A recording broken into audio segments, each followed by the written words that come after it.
ধর্ম হওয়া উচিত মানুষের ব্যক্তিগত অন্বেষণ। যাদের ইচ্ছে আছে তারা নিজের মতো করে ব্যক্তিগতভাবে অনুসরণ করুন, কিন্তু এই যে উচ্চাভিলাষী তাড়নায় ছোটা যে আমার ধর্মই বিশ্ব জয় করবে, এইটা থামাতেই হবে। এই একটা বিষয় আগামী 25 বছরে আপনাদের করতেই হবে, তা না হলে যে ধরনের টেকনোলজিক্যাল অগ্রগতি আমরা করেছি তাতে পৃথিবীর বুকে একটা বিরাট বিপর্যয় ঘটতে চলেছে। তলোয়ারের যুগ শেষ।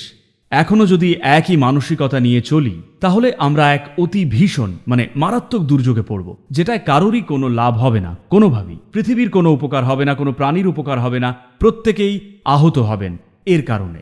এইটুকু সবসময় মনে রাখুন, যেখানেই আপনি যান, যে ধর্মই অনুসরণ করুন, সবাইকে বুঝিয়ে দিন যে আপনার ধর্ম আপনার ব্যক্তিগত জিনিস, তা নিয়ে যা ইচ্ছে করুন। কেমন?